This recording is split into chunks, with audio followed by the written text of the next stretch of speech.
going on, everybody? Welcome to After Prison Show, and today I want to do something a little bit different. I want to do sort of like a Q&A. I get all sorts of emails, messages all over the place, tweets, all sorts of things where people a lot of times are asking me questions, and it's been a long time since we've done a Q&A, so I want to take a couple of those questions. I've been getting a couple of the same type of questions, more so as of late, and I want to spend some time in this video addressing some of those questions. I guess the shortest way I could have said that was we're going to be doing a Q&A today. Now, a lot of what I'm going to be talking about in this video is going to be serious stuff. I'm going to try not to crack so many jokes.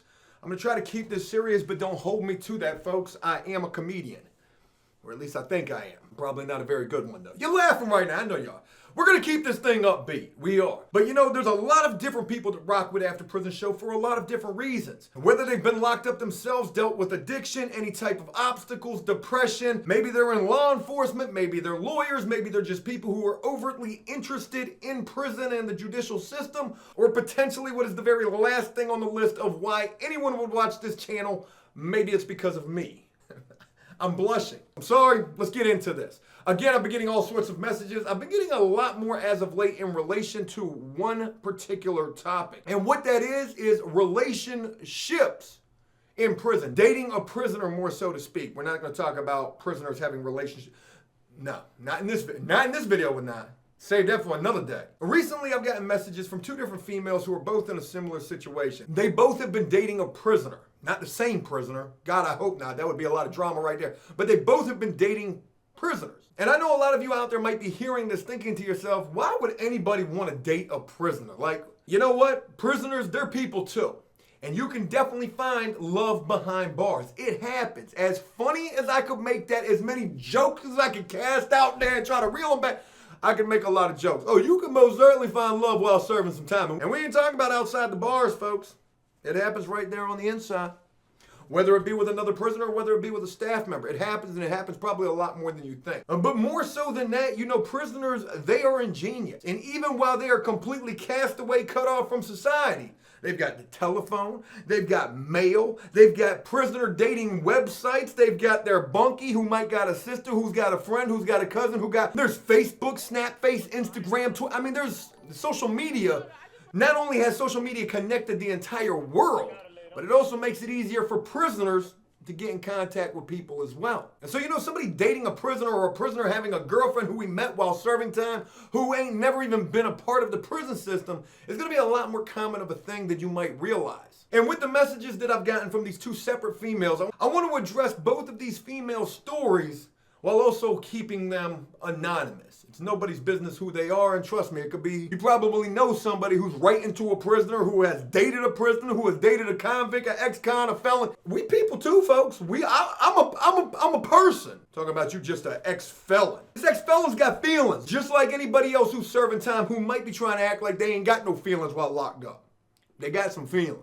But the first woman who sent me a message, she didn't really go into detail about anything in relation to the relationship she's having with this prisoner. She writes to this guy. She probably talks on the phone with this dude. I don't know how much time this guy is serving, but what she was really trying to emphasize in her message was, you know, this is something completely new to her. I don't even know how she met this guy. It could have been any number of different ways. Maybe she knew this dude, or maybe she had no idea who he was before, however she would end up meeting him. So with the fact that she primarily focused on, you know, having no idea how to go about having a relationship with a prisoner, you know, I just want to address a few things in relation to this. And you know, some of these things, they might be hard for people to hear who are females who are having relationships with, you know, some dude who's locked up, or maybe a dude who's having a relationship with a woman who's locked up. You know, I don't know how often that takes place. I'm quite sure it happens just as often as a woman dating a male prisoner. I'm pretty sure it does. But the first thing that I want to say about this is, you know, hopefully this dude doesn't have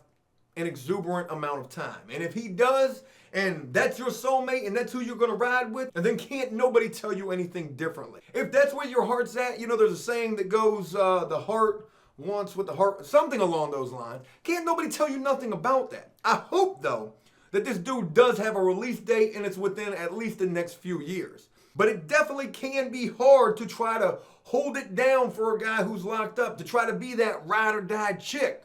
You know, this is going to entail a lot of things, and the biggest thing it's going to entail is support. And when I mention support, I really mean money. Now, by me mentioning all of that, let me throw this little tidbit in here as well.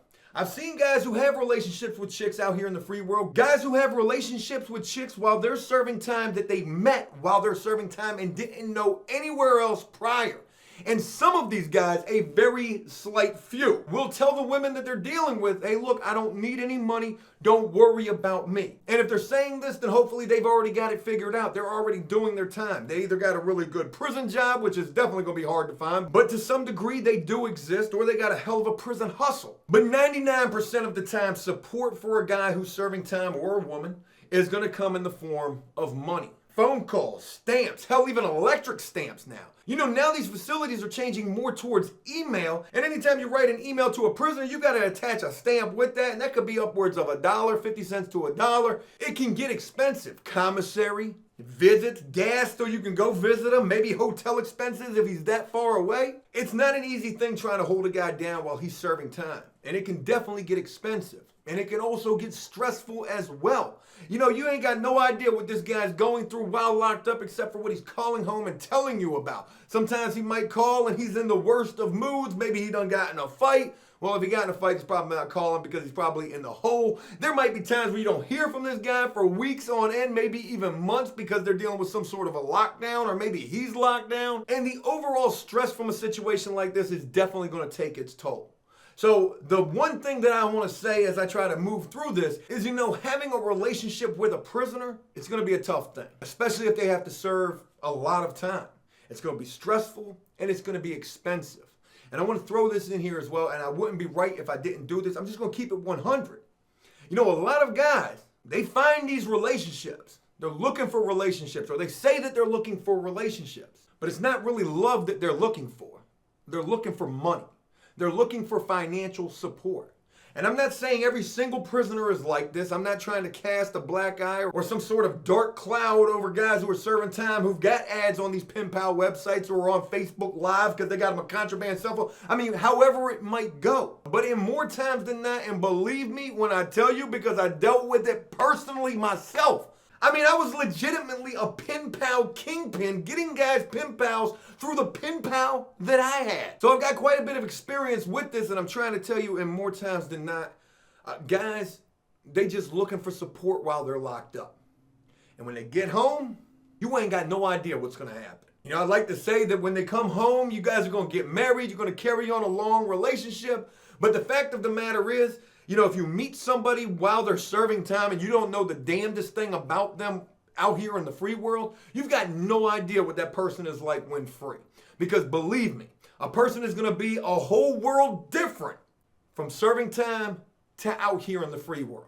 But mentioning all of that negative stuff, I do want to say this as well. I'm not trying to deflate any tires or balloons or any hopes, and I also don't want to give you a sense of false hope. So to try to make this a little more positive, I will say, you know, I've seen guys who have met someone while locked up, get released, and then carry on a relationship with that person in the free world.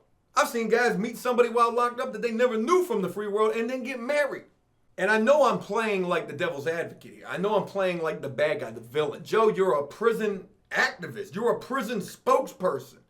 You know, you shouldn't talk about the prisoner so bad. I'm not trying to talk about the prisoner so bad. Again, like I mentioned, you know, you do got good prisoners. The main point is, though, you know, if you think dating out here in the free world is hard enough trying to find that Mr. Right or Mrs. Right or whoever, it's only going to be that much more difficult when it comes to a guy who's locked up. You know, there's a saying that goes, you know, all the good guys, you can't find no good guy out here in the free world because all the good guys is locked up. That is absolute BS. That ain't true at all. Go check out eHarmony. It might cost you $4,000 to find your soulmate, but you know what? There's good people out here. I just tried to throw in a little joke that might have been in poor taste, but that's my opinion on the situation. And it's also an opinion that comes with quite a bit of knowledge on the topic.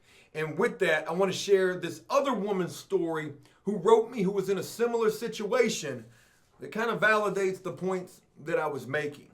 But this woman wrote me an email, and she told me a lot more about the situation that she was in. Tells me her name. She says, I don't really want to share a lot about me personally other than how your YouTube videos have affected me and why I'm writing this to you. She says, I'm dating or in a relationship with a man who is on death row in Alabama DOC. He has been locked up for over 20 years now. He and I have been together for over 3 years now. We were engaged to be married, but 6 months ago, I broke that off. He is facing the death penalty and will not be getting out. The reason I broke it off is a lot of things added up, but basically, he's a drug addict. So obviously, without her saying as much, because she won't go on to say what I feel has happened, this guy has definitely been taking advantage of this woman and doing so in a very financial way. Probably calling, writing, saying that he needs money for this or that. And somewhere along the lines, she realized that this dude ain't doing nothing but lying and potentially getting high, which I don't know how that's really possible considering he's on death row. And she would go on to share a lot more about her situation, which I don't want to put it in this video. But again, I just wanted to share this story because it kind of emphasizes the point that I was trying to make. Look, it's not a horrible idea to get involved with somebody who's locked up serving time. But you do need to approach that situation with caution. I'll say this, and this is definitely speaking from experience and what I've come to believe. A lot of women who get involved with guys who are serving time have dealt with traumatic experiences in their life, all sorts of really bad things. And not every woman, but I've definitely seen a lot of women exactly like this. Whether it's because of men out here in the free world have been treating them so badly that they believe getting involved with a prisoner, well, at least he can't cheat on me because he's locked up. At least he can't go nowhere because I know exactly where he's at. This may sound funny and this may sound crazy, but I don't mean this to be any kind of a joke. This is for real. I've seen this personally. I've seen this from guys that I've associated with in the pen pal relationships that they've been in, the ones that I've been in myself. And it's sad. It's really sad because in a lot of cases, those women, they end up getting taken advantage of. So just be careful. That's what I want to say. Just be careful. And if you feel like a situation's not a good situation, don't deal with it. You got to listen to your gut intuition. And in most cases, that's not going to steer you wrong. I want to move on. I've got some other questions. I got a guy by the name of Peter over in Australia who sent me an email. And he was asking a couple of different questions. I'm not sure if I'm going to get to all of these questions, but these are some very good questions that I want to include in this video. And I want to kind of change the course and direction of this. So I hope you guys will rock with this as well. But Peter's a newer subscriber to After Prison Show. He just recently ran across the channel, and he asked me a handful of questions, one of which being about vegans and vegetarians, or certain religious people serving time, and whether or not they get different food. If you're a vegan, a vegetarian, or like a Muslim, you don't eat pork, do those guys eat different than regular prisoners? Is there an option? And the short of it is, yes. You've got what's referred to as kosher trays. You've got what's referred to as common fare. Common fare and kosher trays is definitely reserved for the religious prisoners, whether they're Muslim, whether they're Jewish, different religions, and the way that they go about eating. In any prison that I've ever been in, they respect the prisoner's beliefs. Now, I'm sure there's some prisons that don't. I'm sure there's got to be some places where they don't have this option, this common fare option. And what I've seen with these common fare trays, because this question would go on to ask, is it better than the regular food? And yeah, these guys get tuna fish, boiled eggs. You ain't gonna be getting no tuna fish on the regular trays. They get this soy meat with rice that almost looks like Chinese food. Yes, they definitely eat better. They eat first, they eat better. Common fare is a good thing to be on. The problem is, it's something that's hard to get on. When I was in the jail first starting my 7-year sentence, I spent 25 months in the jail. I got so sick of the food that I finally wrote a request form to whoever I had to write the request form to. I can't remember who it was, and I said, I have converted to Judaism. I think that's how you say converting to being Jewish. And I said this just so I could get this kosher tray, which was exactly what I was talking about. That soy meat with the rice. There was like Chinese food. You was getting all sorts of peanut butter. They was hooking it up. And it was just that easy while I was in the jail, just writing a request form saying, hey, excuse me, I'm now Jewish. Boom, I was getting a kosher tray. Guerrero, where's Guerrero at? I got his specialty tray right here. Oh, you best to bring me that tray. I already know what's on there. We got peanut butter and jelly. All sorts of good stuff was coming on that tray. But not every tray was good. There were days when I would get my tray and I'm like, man, what is this? I'm gonna starve in here eating this. Boy, I wish I would have had that regular meat rock tray. Not every tray is gonna be better, but in most cases, they definitely will be. But when I got to prison trying to get that kosher tray or that common fare tray, you had to go to church for 6 months. You had to sign your name down there. It had to be documented. You had to do that for 6 months before you could even become eligible to write that request form. So different places, there were different things that you had to go through in order to get that specialty diet food in the prison. Now, if you didn't go through that, there was what was referred as a bean tray. And you could get a bean tray twice a day, lunch and dinner. You're going through the bean line. You don't want to eat meat rot, you go through that bean line and you're going to get you some watered down pinto beans with some bread and not much else. Maybe an apple. A lot of guys would eat these bean trays just for the protein. A lot of guys would eat these because they didn't want to eat the meat rot. That processed meat was just tearing them to pieces, giving them horrible gas, whatever. But for the most part, those were the specialty food trays that were available. Peter also asked, what is a prison hospital like in comparison to a normal hospital? They're the exact same thing. You know, because if you got something where you got to go to the hospital, they're going to be taking you up off of that prison. Peter also asked, when you were in school before trouble found you, what sort of job did you want to pursue? This is a really good question. Thank you for asking, Peter. Thank you for taking such an interest. I wanted to be a cop, more so a narcotics detective. Ironic, I went the exact opposite way in that regard. I wanted the mustache and everything, man. Legitimately, I wanted to be a detective. I used to watch Law & Order. I was obsessed with that TV show, and I thought that I was good at investigating things. I thought I was good at putting the puzzle together. I might suck at math, and I might suck at school, but one thing about it, I got street smarts. I know what you telling me is a lie. I can see it in your face with your little eye movements. You keep looking over to the left. That's a tell. That's a tell. Or I could have been a professional poker player. I'm made. What you got? Oh, I lost. I'm out. Have you ever met a genius in prison? Prisoners are stereotyped as not the smartest. Are there intelligent people in prison? I assume there are. Absolutely. There definitely are some smart guys who are in prison. Geniuses, I've definitely ran across a few people who were super smart, college educated, book smart, or guys that just really were sharp. I mean, these dudes were sharp, and I couldn't even believe that these dudes were locked up. But you know, it just goes to show you, if you do the crime, eventually you're going to be doing the time. They're going to catch you. You know why? Because Law & Order and the mustaches, the police, they smart. Sometimes. They be catching the bad guys. And surprisingly, smart people can be bad guys too. Now, what's even more interesting about this is, you know, I've met plenty of people who thought they were geniuses. Forget the people who were actually really smart. Yes, they're interesting. They're definitely interesting. Sometimes they're boring, though. Let's talk about the guys who thought they were geniuses, thought that they were smarter than you and you and you and me, and walked around like they just had all the answers. And anytime anything would ever be asked, they're the first person to jump up, button into a conversation, ain't got nothing to do with them. They're lucky they ain't getting stabbed for this, and just, I know the answer to that. It's the Raiders. I'm not even talking about football. Man, you better sit down and get out of this conversation. Keep writing that smart stuff that you're writing over there. I know you're just writing notes to the guards. You're just trying to get up out of here. You will have quite a few people who think that they just got all the sense. They got all the answers. They like the Google locked up. They are the locked up version of Alexa. Alexa, I know what it is. What do you need? You better sit your dumb ass down. You ain't smart. And you know what I always like to tell these guys, you know, whenever they would get annoying because they would do so quite often, I would always say, man, you know, you think you got all the sense. You think you this smart dude, like this brainiac, like you Jimmy Neutron or something. But guess what? You ain't smart. You know why? Because you sitting here with me.